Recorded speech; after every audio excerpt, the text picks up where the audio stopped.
Začneme pohledy na místo, které nebylo tehdy ještě v Bratislavě, ale v jejím okolí. V montáži nejrůznějších záběrů se podíváme na Děvín. Toto významné místo slovenských dějin bylo osídleno už v době kamenné. V průběhu věků se zde vystřídali Keltové a Římani, bylo zde významné středisko Velkomoravské říše s knížetem Rastislavem. Na vysoké skále nad soutokem řeky Moravy s Dunajem byla ve 13. století nejprve postavena strážní pevnost, ze které později vznikl mohutný hrad, postupně upravovaný od gotické až do renesanční podoby. Hrad se budoval celá staletí. V roce 1809 ho však napoleonská vojska rázem proměnila ve zříceninu. Zříceninou Děvín sice zůstal, ale poválečné archeologické výzkumy a odborná péče toto místo, které tak dlouho chátralo, značně proměnili a jistě i zachránili. Panenská věž.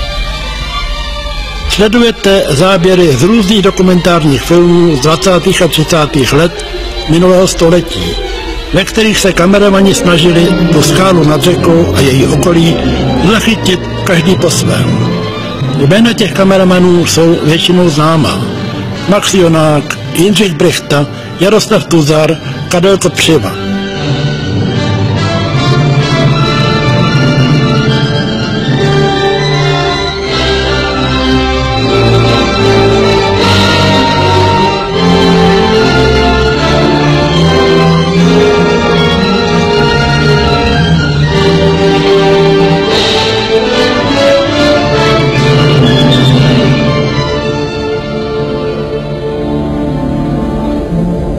Tyto záběry Děvína natočil v roce 1937 fotograf, etnograf a filmař Karel Prycka.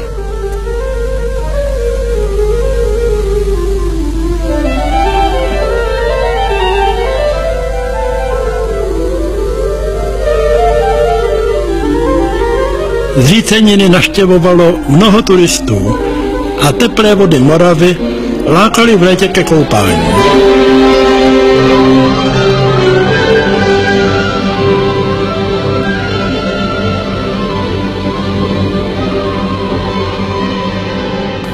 Přidáváme ještě obrázky Děvína, pořízené v roce 1936 z vojenského hlídkového člunu.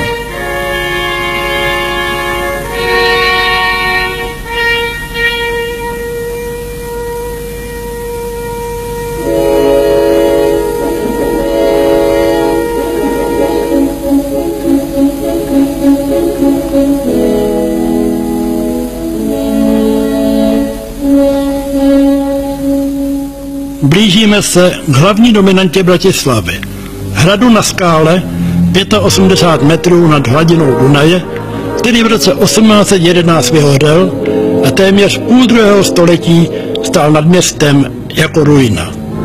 Hradní vrch byl osídlen už v pradávných dobách. Starý románský hrad byl postupně přeměněn na gotickou pevnost, pak renesančně přestavěn, později opevněn. A nakonec za vlády Marie Terezie v první polovině 18. století upraven na reprezentační panovnické sídlo. Mimochodem, ty nejrůznější pohledy vám chtějí naznačit, na jak výtečném místě byl bratislavský hrad postaven.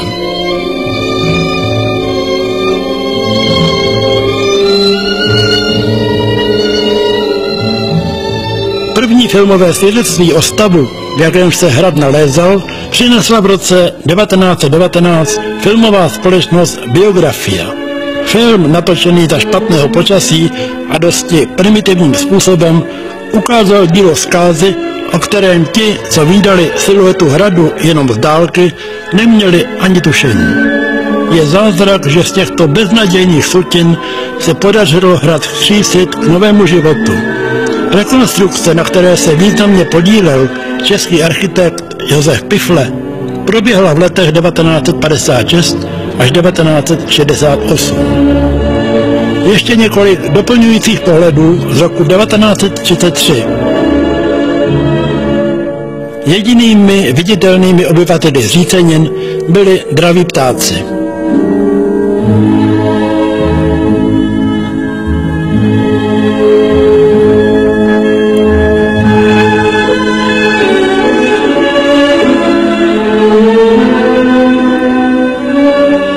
Ano, z dálky nebyly rozvaliny vůbec vidět. Pojďme se teď podívat na město, jak je zachyceno ve starých filmech. V té době kolem roku 1930 bylo v 5 bratislavských čtvrtích Staré Město, Vinohrady, Dunajská čtvrť, Podzámok a Nové Mesto přes 3,5 tisíce domů a přes 100 000 obyvatel, převážně Slováků, ale také Němců a Maďarů.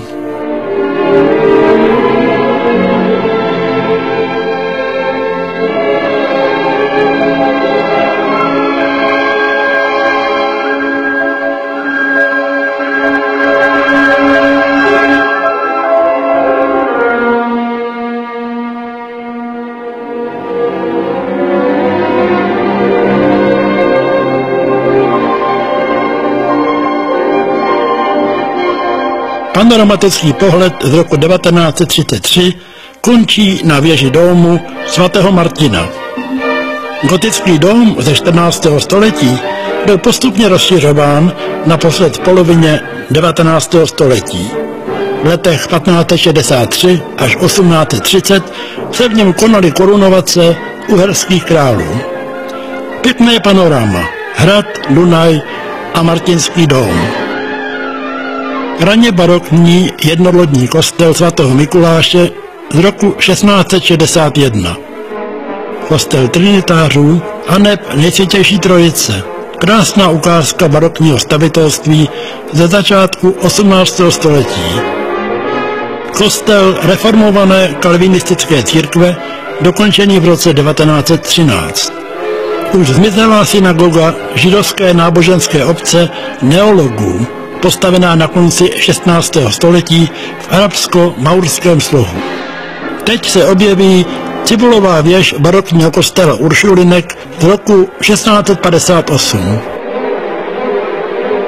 Františkánský kostel ze 13. století a průčelí kaple svatého Jana z roku 1708. Pohled do Michalské ulice s Michalskou branou a Michalskou věží ze 14. století, naposledy přestavěnou v polovině století 18. Michalská věž je rovněž dominantou Bratislavy.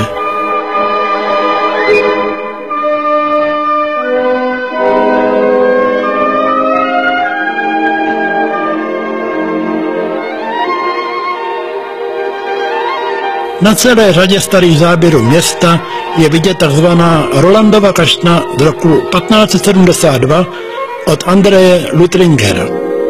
A za ní stará radnice, která byla natáčena snad nejvíc, hned po záběrech hradu.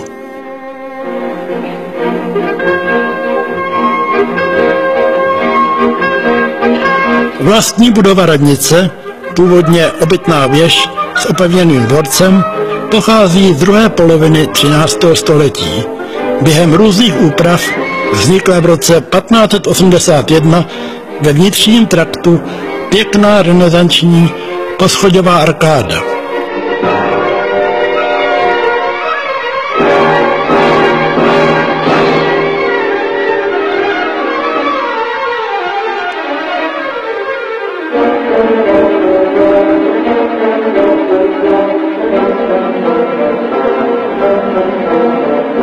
Právě nádvoří a radniční věž si filmaři zvláště oblíbili.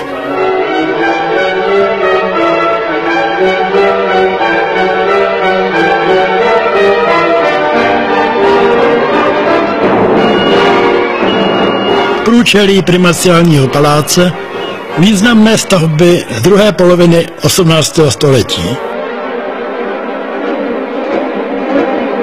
Budova Slovenského národního divadla z roku 1886 a novobarokní budova Městské reduty postavená v letech 1913 až 1919 jako zábavní a restaurační zařízení. Původní podoba hotelu Carlton. Rokokový Grassalkovičův palác z roku 1760 je dnes sídlem slovenských prezidentů.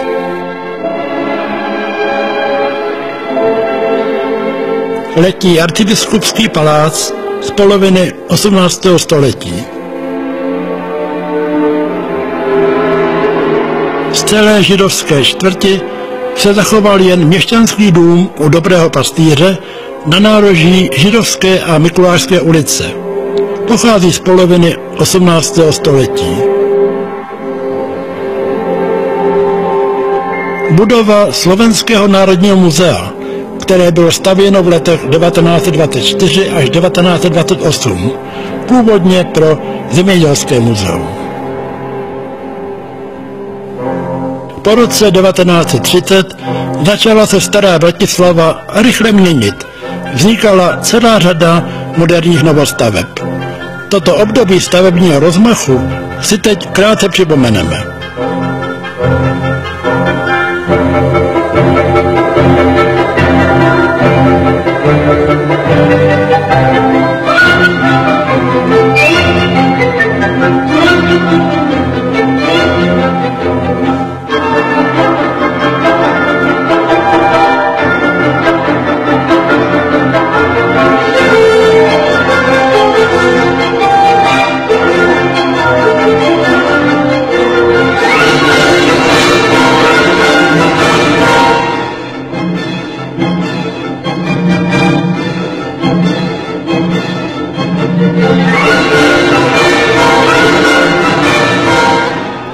Manderla, první bratislavský výškový dům z roku 1934.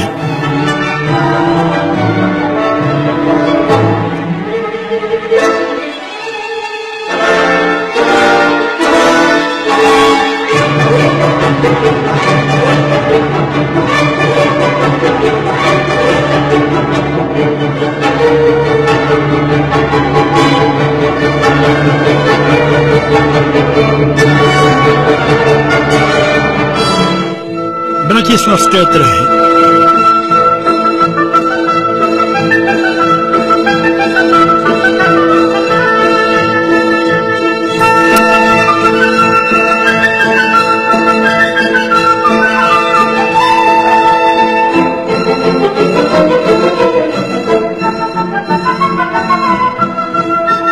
Barokní kostel svaté Alžběty s klášterem Alžbětinek a před ním trh, který natočil Karel Plicka. Opět se jedná o neznámé, nepoužité záběry, pravděpodobně z roku 1937.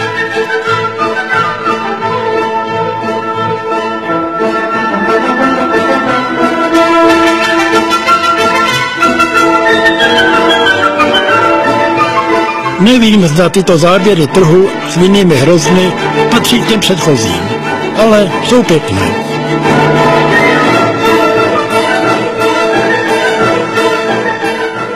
Teď, skoro na závěr, vám nabízíme ještě pár pohledů, které zachycují lodní dopravu na Dunaji.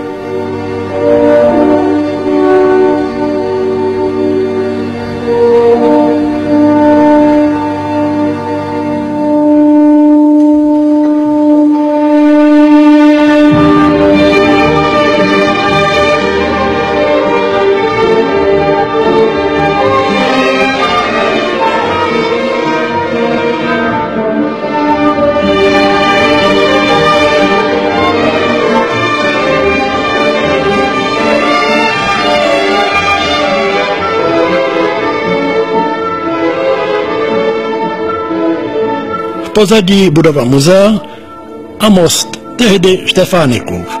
Na ten nesmíme zapomenout.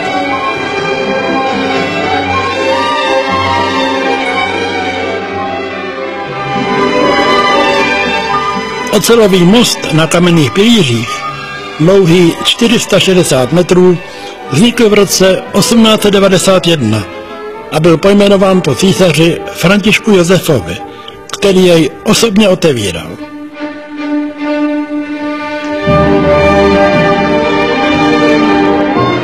Od roku 1914 byly na mostě kromě vozovky i koleje elektrické dráhy, která jezdila přes Petržalku až do Vídně. Na konci druhé světové války byl most poškozen a znovu obnoven. Pod názvem Starý most slouží dodnes. A to už je pro dnešek všechno.